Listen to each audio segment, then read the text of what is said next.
इसके साथ ही सारे पेशेंट्स का प्रॉपर प्रोटोकॉल के हिसाब से ट्रीटमेंट हो और हमारे देश में देश व्याप्त सब जो हमारे डॉक्टर्स हैं उनको हम ओरिएंट कर पाएं कि उसका प्रोटोकॉल क्या है, यूनिफॉर्मिटी ऑफ ट्रीटमेंट हो। उसके लिए एम्स दिल्ली के साथ मिलके अभी हम लोगों ने ऑनलाइन ट्रेनिंग डॉक्टर्स के लिए शुरू की है। वह ट्रेनिंग जो कि महामारी विज्ञान, इन्फेक्शन कंट्रोल प्रैक्टिसेस और केस मैनेजमेंट के ऊपर हमारे डॉक्टर्स को ओरिएंटेशन उसके द्वारा दी जा रही है।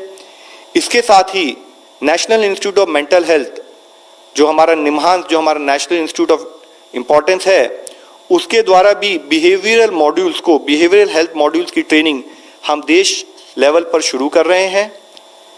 साथ ही हमारे जो फील्ड वर्कर्स हैं जैसे कि आशा, एएनएम्स और आंगनवाड़ी वर्कर जो कि कटिंग एज लेवल पर देश में काम करते हैं, उनको भी ओरिएंट करने के लिए कोविड के बारे में हम लोग prevention and control measures, community surveillance और public health services at the community level, उसके बारे में भी national level training of trainers करते हुए, इसके साथ ही स्टेट लेवल ट्रेनिंग और आने वाले कुछ दिनों में देश के हर एएनएम, आशा और आंगनवाड़ी वर्कर को भी कोविड-19 के बारे में ओरिएंट करते हुए, ताकि बिल्कुल लास्ट स्थाई पर भी हम कम्युनिटी से इंटरेक्ट कर सकें, उसको ओरिएंट कर सकें। ये एक्शन भी हमने शुरू कर दिया है। मुख्यतः हम ऑनलाइन प्लेटफॉर्म को यूज कर इस लॉकडाउन की स्थिति में अपने लास्ट एंड के हेल्थ वर्कर तक पहुंचते हुए उसके द्वारा अपनी सर्विसेज देश के हर नागरिक को पहुंचाना चाहते हैं। मैं आपसे यही कहना चाहूँगा कि कंट्री फुली गियर्ड अप है। ये चैलेंज बहुत बड़ा है, इस चैलेंज को हमें सबको कलेक्टिवली मिलकर लेना है और इसमें सबका सपोर्ट क्रूशियल है। कोई भी एक नागरिक अगर वो एक गलती करता है इन्फेक्शियस डिजीज मैनेजमेंट में, तो उसका इफेक्ट उसके आसपास के लोगों को, उसकी फैमिली को, समाज को, सबको मैनेज करना पड़ेगा। तो इसके लिए फिर से मैं अपील करूंगा कि हर एक नागरिक इसमें हमें अपना सहयोग दे ताकि मिलकर हम इस प्रॉब्लम से मुक्ति पा सकें। धन्यवाद। मैं गृह मंत्रालय के प्रतिनिधि से अनुरोध करूंगा कि वो भी अपने इंफॉर्मेशन शेयर करें। जैसा कि मैंने कल भी कहा, गृह मंत्रालय राज्य सरकारों और केंद्र शासित प्रदेशों के साथ मिलकर यह चेष्टा कर रही है कि इस लॉकडाउन पीरियड में एनफोर्समेंट के साथ साथ आपको एसेंशियल गुड्स और सर्विसेज में कोई कमी ना महसूस हो। स्वास्थ्य सेवाएं एवं एसेंशियल सप्लाईज, सर्विसेज और कमोडिटीज को सुनिश्चित करने के लिए राज्य सरकारों ने कई कदम उठाए हैं, जिनमें से कुछ कदम तो बहुत ही इनोवेटिव हैं। और भारत सरकार अपनी ओर से 24/7 बेसिस पर स्टेट्स और यूटीज की स्थिति को मॉनिटर कर रही है। एमएचए के कंट्रोल रूम में एमएचए के सीनियर ऑफिसर्स के अलावा ministry of civil aviation, railways, pharmaceuticals, consumer affairs, food and public distribution के ऑफिसर्स भी 24/7 मौजूद हैं, जो निरंतर समस्याओं का निदान कर रहे हैं। लगभग सभी स्टेट्स और यूटीज ने अपनी हेल्पलाइंस नोटिफाई कर दी हैं। और जैसा बीच में कुछ इंटरस्टेट कार्गो की समस्या आई थी, अब इंटरस्टेट कार्गो जो इंटरस्टेट बॉर्डर्स पर हेल्ड अप था, वो भी काफ़ी क्लियर हो गया है।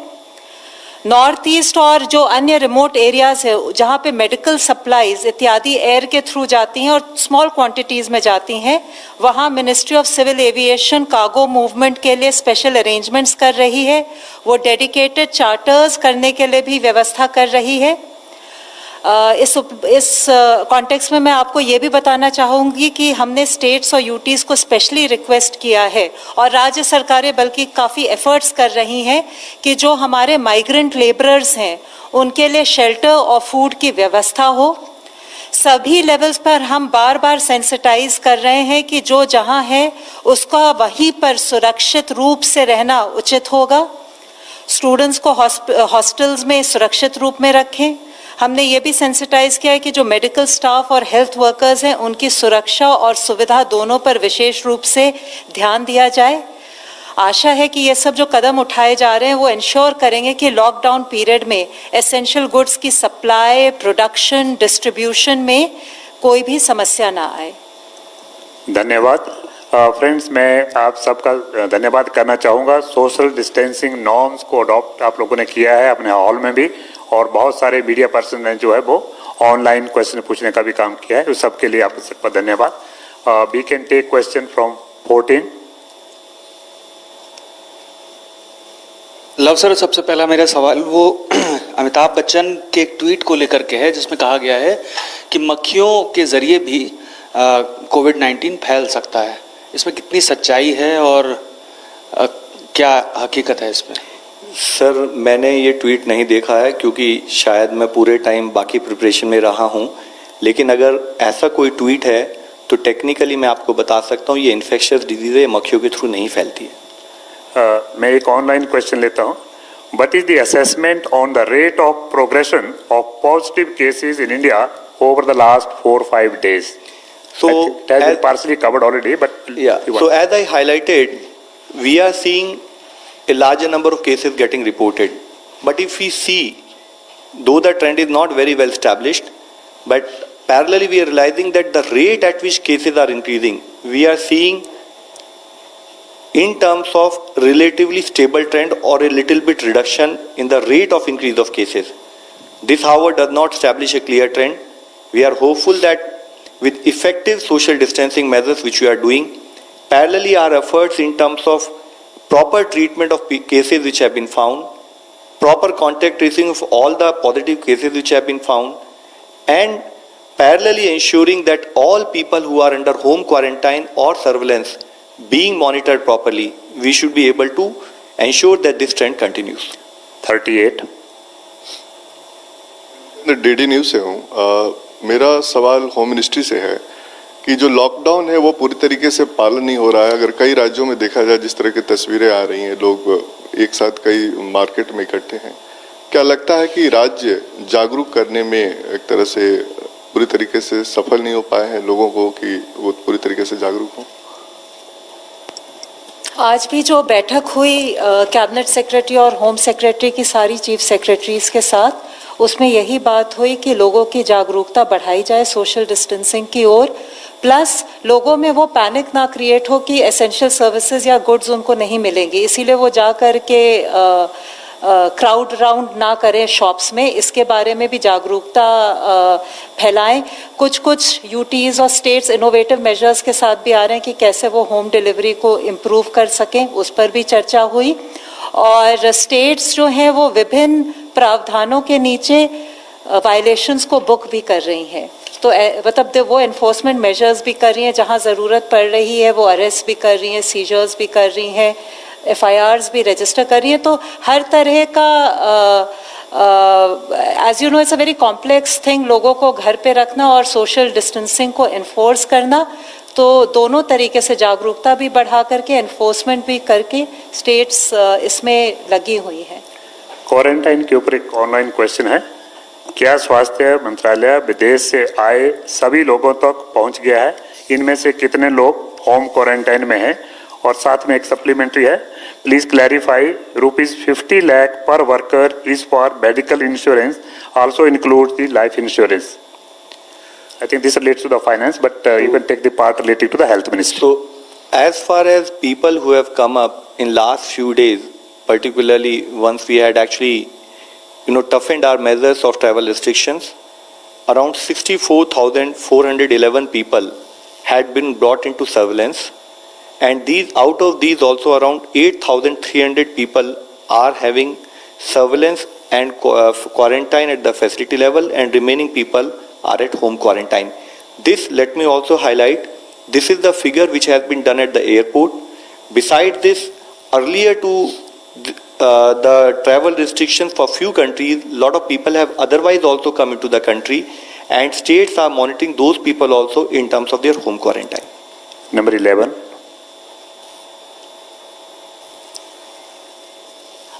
Mr. Agarwal, since you talked about the drop in the peak, drop in the numbers, so I want to know, I mean, have you assessed when are we going to reach our peak or probably a plateau, as we say?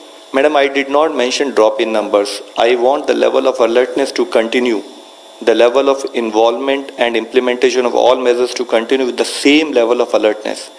I only am saying that while numbers are increasing, but the rate at which numbers are increasing appear to be not higher, or it is appearing to be relatively stabilizing.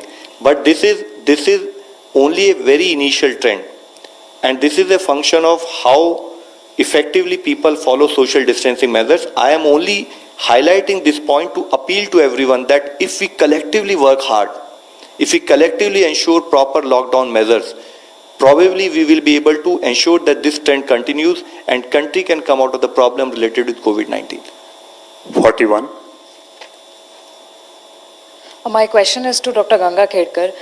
Sir, today the Delhi government announced that they will be sending the samples of all the healthcare workers who are involved in the treatment of corona patients, as well as all the SARI patients that are admitted in government hospitals of the Delhi government, as well as central government hospitals like AIIMS and Safdarjung. Do we have any numbers of how many total samples are being sent, and whether this will become a pan-India decision as well anytime soon? Will be all SARI patients across hospitals be tested? नहीं, इसमें जो guideline हमने issue किए थे testing के लिए, यानी क्या क्राइटेरिया इस्तेमाल करें, उसमें सारी तो इंक्लूडेड था। जब पहले दिन हमने एक बात बोली कि कितने केसेस कम्युनिटी में, जब हम सर्वे कर रहे थे सारी का, उसमें कितने हैं केसेस करके जो हॉस्पिटल का देख रहे थे, उसके दूसरे दिन ही हमने गाइडलाइन बदली। वो गाइडलाइन में हमने क्लियर कट लिखा कि सारी पेशेंट्स को टेस्ट ऑफर किया जा सकता है। अब रहा सवाल आपका कि सारे हेल्थ केयर वर्कर्स को टेस्ट करना चाहिए क्या? नहीं, जिसको लक्षण हैं ऐसे हेल्थ केयर वर्कर को ही टेस्ट किया जाए, ये हमने समझना भी बहुत ज़रूरी है। अब तीसरी बात, क्या हमको ये नंबर मालूम है? नंबर मुझे मालूम नहीं है कि कितने उन्होंने सैंपल्स कलेक्ट किए हैं और भेजे होंगे। चौथी बात, आप पूछ रहे थे कि क्या उससे टेस्टिंग के इसमें तकलीफ होगी? Will we be swamped with the samples? We don't think so, we have sufficient stocks. Sir, एक सप्लीमेंट्री इसी से रिलेटेड है। Given that the elderly are more at risk, is there any system in place for mapping, testing, treating of the elderly population in the country? Only for elderly people, this specific question. अच्छा, mapping तो नहीं करना है हमने। कुछ चीज़ें ना हम बोलते वक्त बोलते ही जा रहे हैं कि जब हम होम में आइसोलेशन की बात कर रहे हैं, घर में हम जब बोल रहे हैं कि सोशल डिस्टेंस रखना है, वो सबसे ज़्यादा किसको एप्लीकेबल है? वो ओल्ड पॉपुलेशन को है। उन्होंने सोशल मोबिलिटी खुद की कम करना है, घर के बाहर आना नहीं है, घर के अंदर सोशल डिस्टेंस मेंटेन करना 3 फीट का, उनकी सेहत के लिए अच्छा है, उनको ये बीमारी ना लगे। जो जवान लोग हैं उन लोगों ने भी सोचना चाहिए, मेरे माँ बाप होंगे या मेरे दादा दादी होंगे, उनको बीमारी अगर नहीं लगना है तो उनको मैंने अलग से रखने की कोशिश करना हमारे लिए अच्छा होगा। अब इसका मैपिंग कर सकते क्या? मैपिंग करना बहुत कठिन है, क्योंकि हर घर में अगर इस ढंग से हम काम करें तो मुश्किल जाएगा। जैसे मैं बार बार बोल रहा हूँ, ये सिर्फ सरकार की जिम्मेवारी नहीं है, ये हम सब की जिम्मेवारी है। हमको मैपिंग की ज़रूरी नहीं है, उनके साथ हम कैसे संबंध रखेंगे, ये कौन से अच्छे ढंग के हो सकते हैं। 3 फीट का फासला रखना है, इसके बारे में सोचना है। फिर भी मैं एक चीज़ आपको बोलूँगा, अभी भी जितने लोग जिनको ये बीमारी हुई दिखती है, उनमें भी हमारे यहाँ उम्र ज़्यादा रहे वाले लोग हैं, बहुत ज़्यादा हैं, लेकिन फिर भी वो उनको मौत आई, ज़्यादा मौत आने का रेट है, ऐसे हमको अभी तक तो भी दिखाई नहीं दिया है। देखिए, जैसे प्रधानमंत्री जी ने भी बिल्कुल क्लियर किया है कि social distancing that is one of the solution for this, so let's all follow social distancing, that is one of the reason. 26।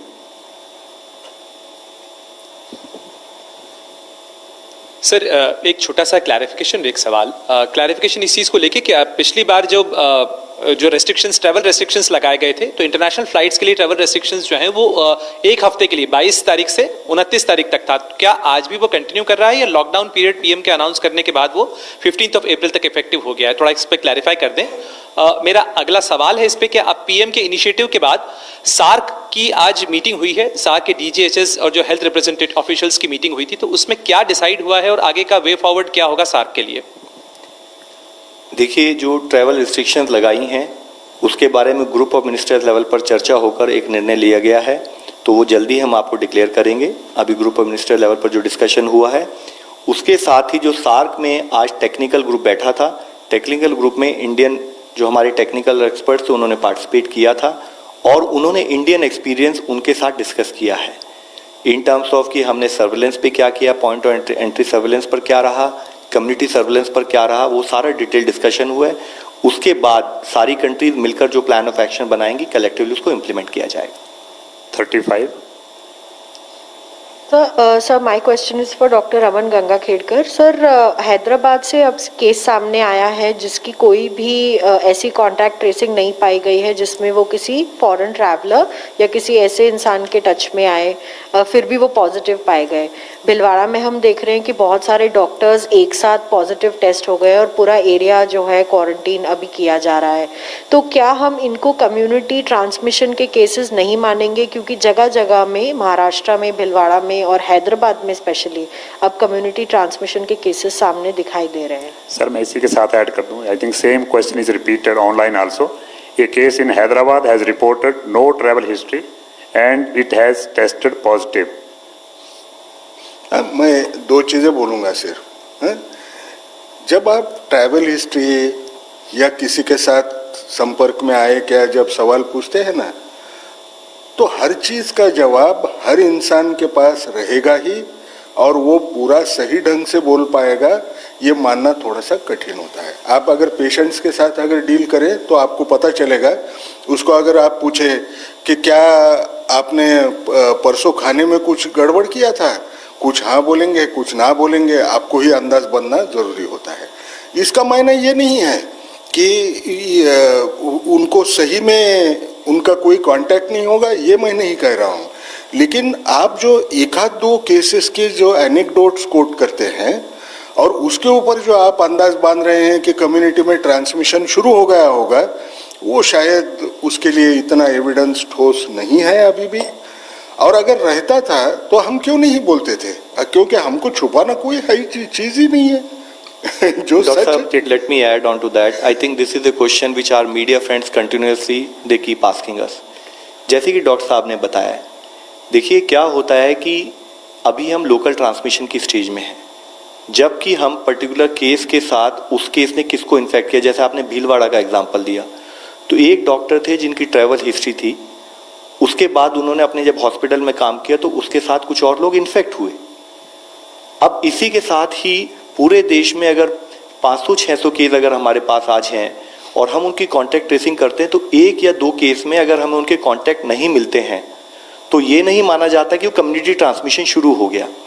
हम ये कहते हैं कि जब कम्युनिटी में हम किसी का भी 20-30% या एक particular large number of cases के अगर हम कॉन्टैक्ट को समझ ही नहीं पा रहे हैं, वो कहीं पर भी हो रहा है, पूरे देश में फैल रहा है, जिसके बारे में क्लैरिटी नहीं आ रही कि क्यों फैल रहा है, उसको एक कॉमन मैन अंडरस्टैंडिंग के हिसाब से आप कम्युनिटी ट्रांसमिशन बोल सकते हैं। एक या दो केसेस में अगर हमारे कॉन्टैक्ट ट्रेस नहीं होते हैं, मैं फिर रिपीट करना चाहूँगा, इसका तात्पर्य केवल एक है कि अभी या तो पर्टिकुलर उस पर्सन ने अपने आप को एनालाइज करके कि उसको कहाँ से इन्फेक्शन होगा, उसको हमारे को वो एक्सप्लेन नहीं कर पा रहा है। और साथ ही क्योंकि वो हो सकता है वो पर्सन 3-4 जगह ट्रैवल किया हो, उसने 1-2 जगह पर जो कॉन्टैक्ट हो जिसके बारे में हम ट्रेस नहीं कर पा रहे हैं, तो हम उसको क्लैरिफाई नहीं कर पा रहे हैं।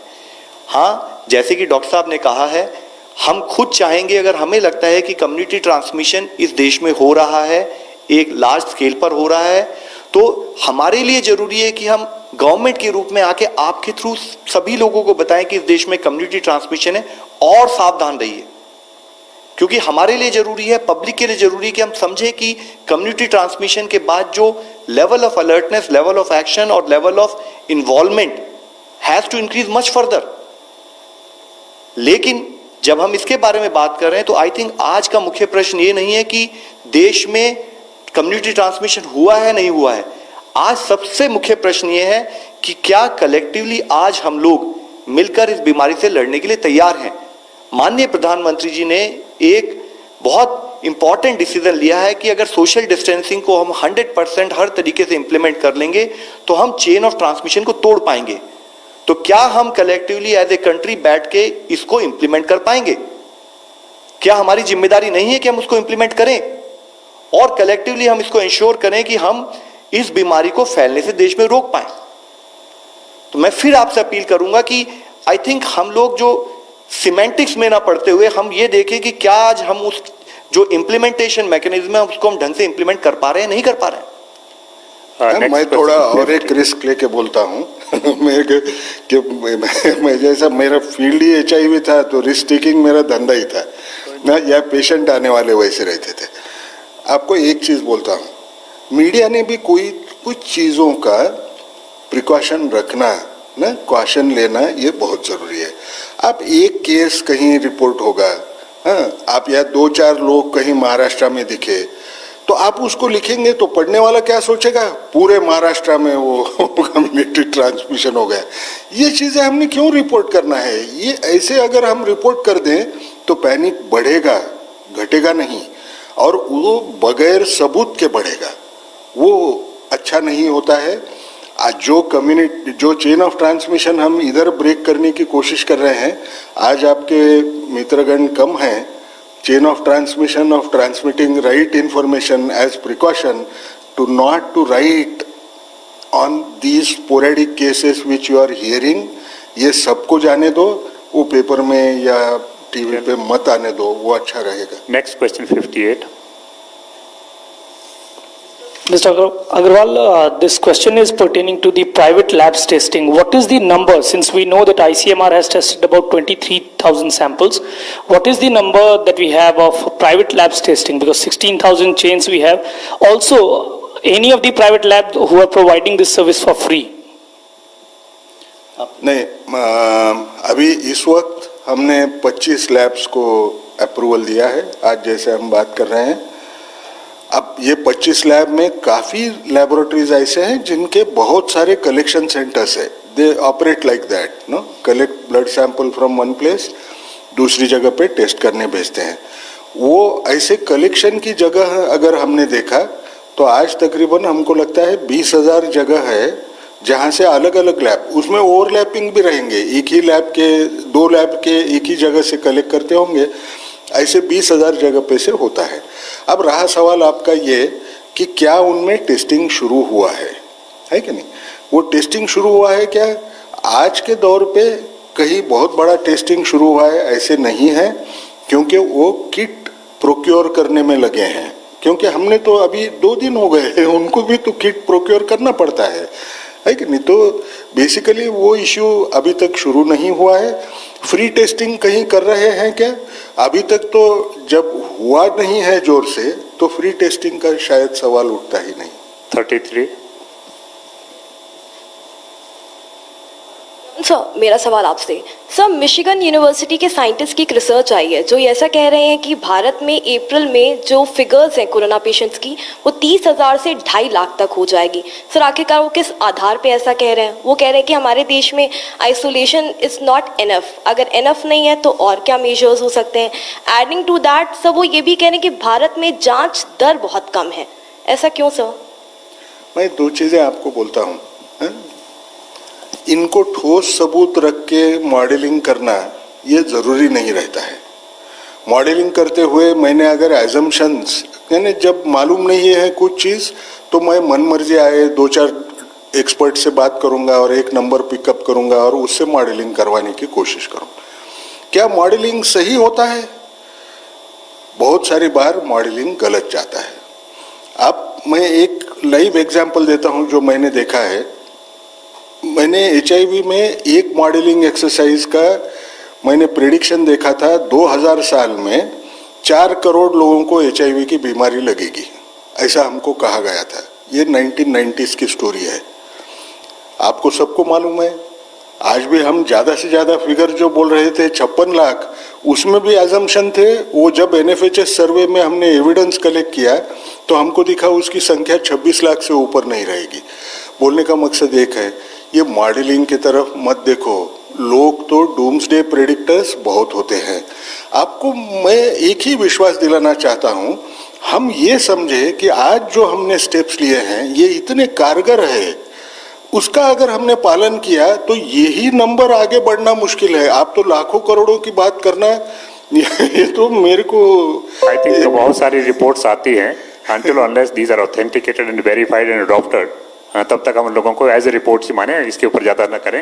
Last question 80।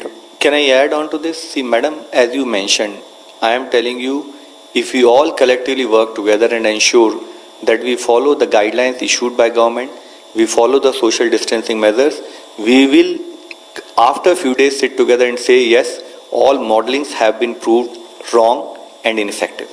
But what is very important is that we all need to collectively work for it. I would again like through you to appeal to everyone कि kindly जो भी directions issue कर रहे हैं, जो भी हम डूज एंड डोंट्स बता रहे हैं, जो भी हम गाइडलाइंस क्लिनिकल प्रोटोकॉल बता रहे हैं, वो प्लीज 100% फॉलो किए जाएं। मैडम, मैंने आपको फिर वही बताया, एक होता है एक mathematical way of looking at things और एक होता है फील्ड में एक्शन करके डिलीवर करना। अब ये फिर मैं रिपीट करूंगा कि the question today is not discussion कि लोकल ट्रांसमिशन से कम्युनिटी ट्रांसमिशन में कितना टाइम लगेगा। अगर कलेक्टिवली आप और मैं और कम्युनिटी आज फेल होती है तो कम्युनिटी ट्रांसमिशन इमीडिएटली शुरू हो जाएगा। और अगर हम मिलकर काम करते हैं, हम सोशल डिस्टेंसिंग को फॉलो करते हैं, हम ट्रीटमेंट प्रॉपरली फॉलो करते हैं, तो हम कभी भी कम्युनिटी ट्रांसमिशन में नहीं जाएंगे। अब ये क्वेश्चन आज इंपॉर्टेंट है कि हम कितना कलेक्टिवली काम कर रहे हैं। Thank you. सर, मैं एक ही बोलता हूँ, कुछ कलेक्टिव स्टोरीज हमने लिखना है कि जो एक आदमी घर में था, उसने कितने लोगों को नहीं दिया, उसकी स्टोरी तो हम बोलते नहीं। कितनों को हो गया उसको बोलो ना, उसने घर में क्या किया कि घर में के दूसरे लोगों को बीमारी नहीं लगी। ये भी तो बड़ी बात है। क्यों हम पॉजिटिव स्टोरीज नहीं देते हैं, बार बार हम खतरनाक चीजें देखते हैं। दोनों साइड चल रही हैं। लास्ट क्वेश्चन 80 जी।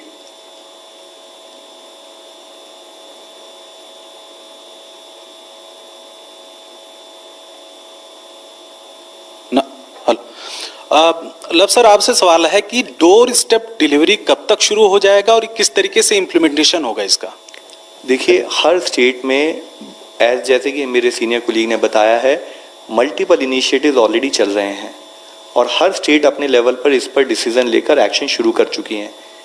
इसी से लिंक मैं आपको एक बहुत इंटरेस्टिंग एग्जांपल बताऊंगा। जैसे कि हमारी नॉलेज में आ रहा है कि कई स्टेट ने, इवन सब्जी मार्केट है, वहाँ पर भी उन्होंने जो लाइन पाउडर होता है उससे लाइंस बना दी हैं और एक पर्सन से दूसरे पर्सन के बीच में 1 मीटर गैप हो तो वहाँ पर भी लोग उस डिस्टेंसिंग से खड़े हों।